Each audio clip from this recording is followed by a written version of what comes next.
Eu sou a Maria Carolina, sou advogada e mestre em Direito pela UFOP, a Universidade Federal de Ouro Preto. Moro aqui em Ouro Preto, Minas Gerais. Então, acho que isso também, a gente está aqui no epicentro praticamente, né? Ouro Preto é do lado de Mariana, muito perto de Brumadinho. Ouro Preto agora está envolvido na questão da operação de rejeitos, que teve o caso de Botafogo, que é uma mineração que está chegando aqui. Tem um outro caso em Antônio Pereira, de uma lama invisível, que é quando a barragem não rompe, mas as pessoas são consideradas como atingidas. Então, assim, talvez por isso eu tenha, né, focado nesse tema. E aí hoje, né, então eu vou, é uma alegria muito grande estar aqui com vocês da coalizão, nesse espaço, né, que convida a gente a pensar juntos, como as evidências podem transformar realidades, né? Então, hoje eu vou tratar produção de evidências e advocacy pela proteção integral de crianças e adolescentes em territórios atingidos pela mineração. E, né, eu trago uma reflexão que nasce a partir das vivências de territórios atingidos, que é como podemos garantir, né, a proteção integral de crianças e adolescentes nesse contexto. Acredito que um passo importante é a gente contar com as evidências concretas que orientem as nossas ações. E aí, por que, né? Então, olhar para essas pessoas. Quando a gente pensa nos impactos da mineração e das crises socioambientais, talvez a primeira imagem que vem à mente, né, de todo mundo seja o meio ambiente degradado, a poluição e a perda de territórios. Mudou, Mas, mudou a tela aqui, pessoal. voltou. Obrigada, Ivone.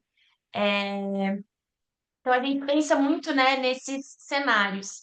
Mas as crianças e os adolescentes, eles sofrem desproporcionalmente esses impactos, né? As infâncias e as juventudes, elas são profundamente afetadas, seja na saúde, seja na escola, na brincadeira, nos vínculos comunitários, no senso de pertencimento, né? Tudo se abala. E ao mesmo tempo que essas crianças e adolescentes, elas são as que mais sofrem, uma das mais atingidas, afetadas, né, por esse cenário, elas são as que estão ausentes dos espaços de decisão, dos processos de reparação e até mesmo das estatísticas oficiais, né? Isso eu pude constatar com as minhas vivências em territórios minerados, como eu disse no início, né, um pouquinho resumidamente aqui em Minas Gerais, então, ou seja, no Brasil, e eu fui visitante na faculdade de Carleton, então eu pude constatar isso também no Canadá, né? Ou seja, essas pessoas, apesar de serem as mais atingidas, são as menos ouvidas. Pode passar, por favor. E aí, quando a gente pensa, né, então, em evidências, nesse cenário, né, aqui não vão ser somente números e planilhas, né, são, na verdade, informações confiáveis, construídas de forma participativa e que possam sustentar, né, a luta por direitos, tanto politicamente, mas principalmente judicialmente, né, que é no campo da reparação de direitos. Então, nesse sentido, e comunitário também, né? As evidências elas vão ser pontes entre as vivências das comunidades e a formulação de políticas públicas. Pode passar também, por favor. E aí é importante a gente entender um pouco do cenário atual, né? O que a gente tem hoje é, na verdade, essa fragmentação das agendas. Então, a gente vê o direito socioambiental de um lado e do outro, né, o direito das crianças e dos adolescentes. E que quase nunca eles se conectam, né? Recentemente, a ONU, inclusive, lançou o Comentário Geral número 26 para tratar, né, de como as normativas socioambientais como a gente aplica nos direitos das crianças e adolescentes. Pode passar também, por favor. Ah, tá. Então, nesse cenário, né, o que a gente busca fazer é tentar essas temáticas. Mas antes de falar da construção de evidências, para a apresentação ficar um pouco esperançosa, eu decidi primeiro tratar das barreiras que a gente encontra. Como eu disse, né, existe a fragmentação das agendas, elas são separadas. O adultocentrismo, que é muito presente também na sociedade, nas instituições de justiça e até nas próprias normativas, que tratam as crianças e adolescentes como objeto de proteção e não como sujeito de participação, o que a gente identifica como uma contradição do ECA, né, dos três P's, ou seja, da proteção, da prevenção e participação, da falta de dados oficiais, é, ou seja, a gente tem muita dificuldade de achar dados oficiais sobre crianças e adolescentes atingidos pela mineração. E isso, né, eu acredito que se dá por dois pontos. Um, que os processos de justiça, na maioria das vezes, quando se tratam dessas pessoas, são em segredo de justiça, mas também por conta do adultocentrismo, né? Que também acho que é um cenário que reflete nos outros obstáculos que a gente encontra, ou seja, na omissão institucional, há uma falta de reconhecimento das instituições, principalmente de justiça, do reconhecimento das violações específicas que essas pessoas sofrem, da invisibilidade, há uma invisibilidade nas infâncias e juventudes nos processos de reparação, né? Por fim, o obstáculo que esse processo ele tem que ser contínuo, né? Ou seja, a produção de evidências ela vai ser uma luta permanente aí por busca de reparação de direitos. E aí a gente entende, né, que sem dados, sem escuta, sem presença, a infância e juventude continua invisível e que essa visibilidade ela aumenta a violação de direitos que ela já sofre. Pode passar também, por favor. Então, para a gente pensar, né, nos caminhos de produção de evidências e reconhecendo as barreiras, né, é importante enxergar que esses desafios, eles também apresentam caminhos.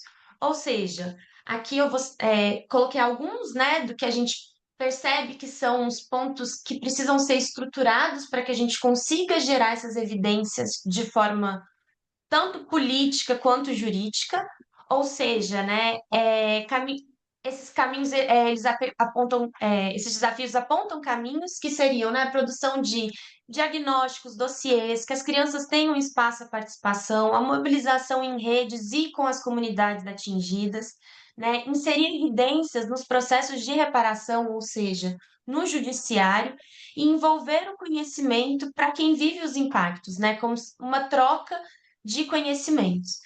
Mais uma vez, como eu já disse, né, porque evidências não são apenas os números, elas são vozes, são memórias e são resistências também. Pode passar. E aí, quando, né, essas estratégias que eu relatei há pouco, elas são divididas em dois principais eixos que a gente encontra nessa temática.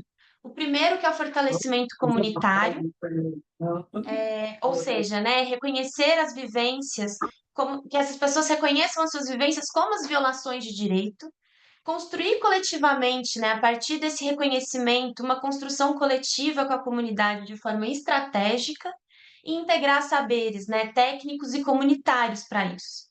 O segundo eixo, que é a advocacy em políticas públicas, né, é incidir em conselhos, sejam socioambientais, sejam de defesa dos direitos das crianças e adolescentes, participar e organizar audiências públicas, né, ativa temas envolvendo a mineração, como também desenvolver audiências públicas próprias para essa temática, dialogar com órgãos de proteção, como por exemplo o Ministério Público, e propor também mudanças legislativas, né?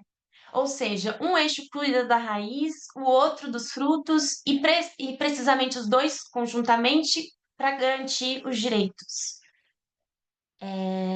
E aí, por fim, o fechamento, né, na verdade, da apresentação, que é essa caminhada que ela é uma caminhada de construção, né? Eu ainda estou no início dela, terminei agora o mestrado, e aí essa pesquisa que eu fiz ao longo da minha graduação e mestrado, agora eu tenho buscado transformar isso em evidência, ou seja, em contato com outros, né, outros setores além da academia, para que a gente possa pensar em produções de evidência. Então, isso ainda é um desafio aberto, mas que precisa ser coletivo, né? Isso foi uma das conclusões que eu cheguei, na minha dissertação. Essa construção coletiva precisa envolver o jurídico, o social, o político, o ambiental, o cultural e também o comunitário. E antes de encerrar, né, eu gostaria de encerrar com uma ideia que me move, né? Ou seja, transformar esses desafios, né, em oportunidades tanto para populações atingidas quanto também para o terceiro setor, construindo pontes com instituições, redes e pessoas dispostas a produzir evidências para ampliar as narrativas, né, e as vivências das crianças, adolescentes e comunidades atingidas pela mineração. E que para que a gente possa, né, dar visibilidade às infâncias e juventudes invisibilizadas, juntos construindo evidências que inspirem, transformam e traduzam, né, a realidade dessas pessoas nos territórios minerados. Acredito que seja isso. Obrigada, gente.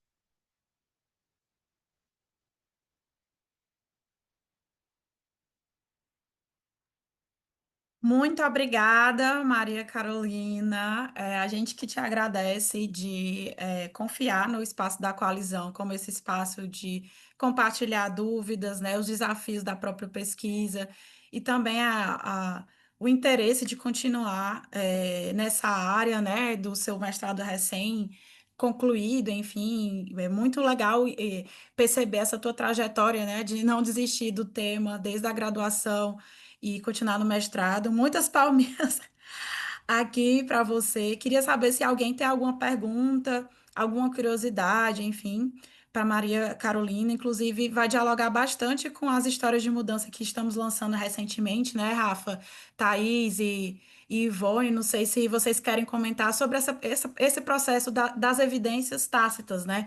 As evidências do território, das experiências das pessoas.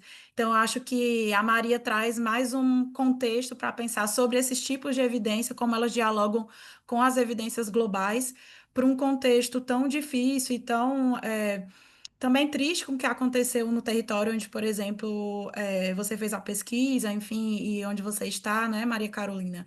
Que é o quanto que essas crianças e toda a população ela é atingida, enfim, pelo processo desse extrativismo da mineração, que não é uma mineração que olha para um lugar mais socioambiental, olha para essas questões. De fato, ela é mais exploratória, né? Predatória, vamos dizer assim, do que de fato por um outro lado que a gente esperaria, né? Que dá para, né, gente, ter recursos minerais, enfim, mas não precisa ser da forma como vem ocorrendo aí no mundo. Então, já passa a palavra aí para o Rafa, assim, se tiver mais alguém, a gente... É um momento rapidinho, tá? A vitrine das evidências, gente. Então, quem tiver mais alguma questão pode ir colocando no chat. Diz lá, Rafa. Não, acho que adorei a apresentação, né? Acho que trazer uma dúvida, né? Que acho que é o acho que é a grande questão, né, de todo mundo que trabalha com evidências, assim, no setor público, mas foi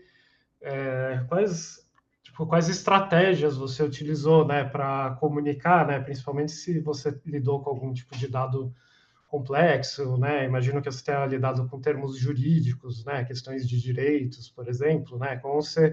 Estratégias você utilizou, né, para fazer essa discussão e no seu caso específico, principalmente pensando o seu público, né, focado em crianças e adolescentes, né, o que acho que torna a coisa mais desafiadora, assim, né? Se puder dar alguns exemplos assim concretos, compartilhar com a gente, acho que seria muito legal. Então, sim, né? Quando a gente está falando de criança e adolescente, os dados ficam muito sensíveis. Inicialmente, quando eu entrei no mestrado, eu pensei em fazer uma pesquisa a campo, mas por conta do tempo e do acesso que teria, né, isso não aconteceu.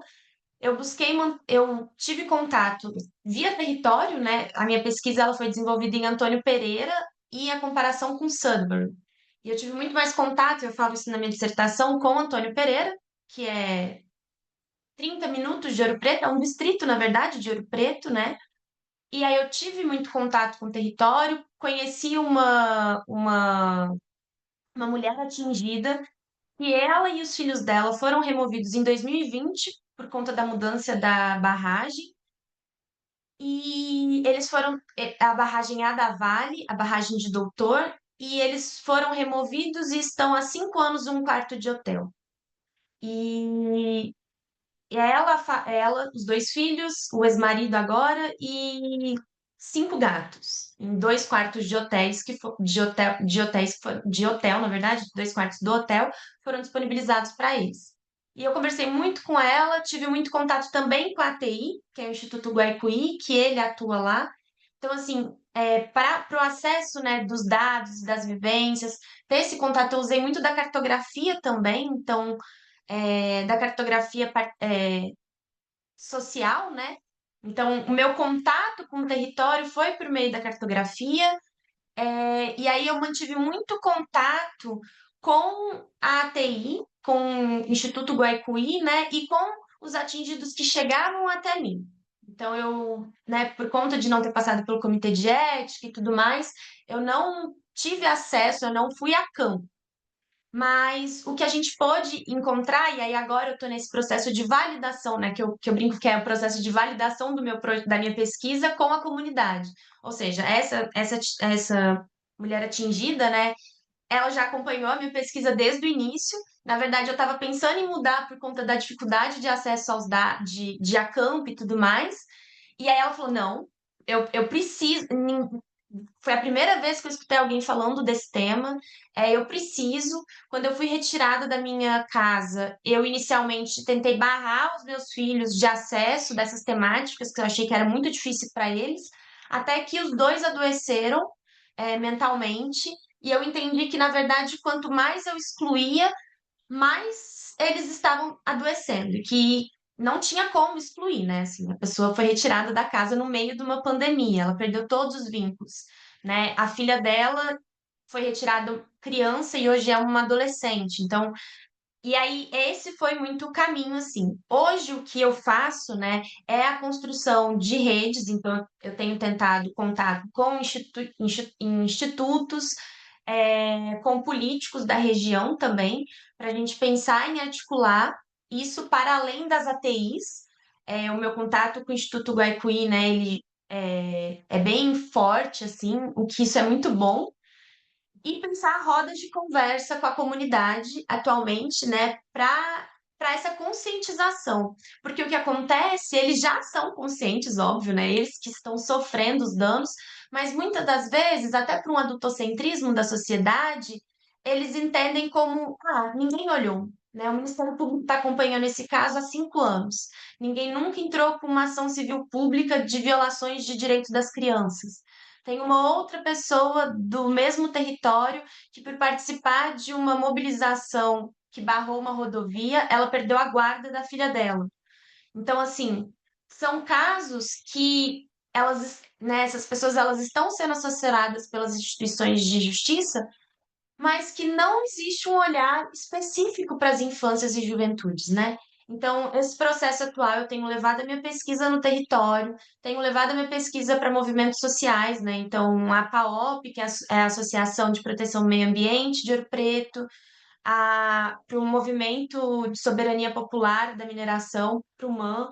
Tenho tentado levar essa temática para outros campos, e principalmente no território, para ter a validação deles, né? E, assim, o que eu tenho visto desde que já faz aí, desde abril, e que eu tenho feito essa conversa com o território, tem sido muito aceito, sabe? Então, agora eu tenho visto que a minha pesquisa, que foi muito inspirada em uma realidade, que foi a que eu mais tive contato, que eu podia conversar, ela se abria comigo, isso tem se espalhado, e outras pessoas do território têm procurado e reconhecido também essa temática de, nossa, eu sempre pensei nisso, mas eu nunca escutei a academia, a UFOP, ou então ao redor, tratando dessa temática, né? Então, assim, eu tenho buscar, agora estou nessa parte de validação e de mobilização de redes, né?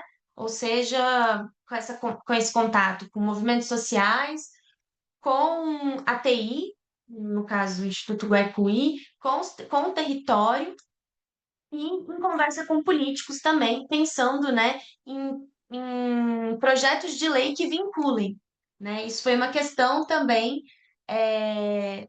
a gente pensar, né? Mais uma legislação, já tem legislações que não são aplicadas, essa legislação não vai ser aplicada de novo. Eu entendo, mas eu também entendo que por essa fragmentação de agendas, para as pessoas que seguem muito, né, os legalistas, eles sentem falta. Se não está escrito na lei, não existe. Então, isso é um caminho que a gente tem pensado, eu e alguns políticos da região também. E aí, respondendo aqui, não sei se eu respondi a pergunta, e eu vi aqui que perguntaram, né, por que que eu não fui para o CEP.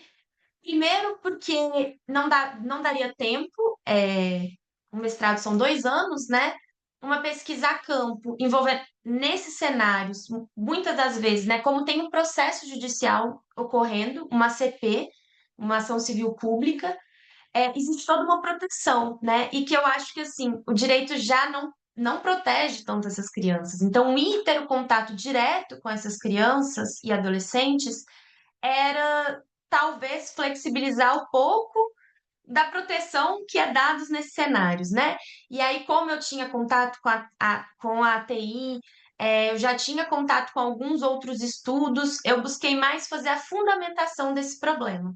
Então, a minha dissertação, ela foca em fundamentar, né? Onde que estão as raízes desse problema? E aí eu até encontro que é o adultocentrismo e o extrativismo, né? O extrativismo que perpassa não só o retirar da terra, mas também retirar das próprias pessoas, né, as suas autonomias. Então, eu fiz a fundamentação pensando futuramente, né, num projeto de doutorado, como ter uma fundamentação para aplicar isso num projeto mais longínquo.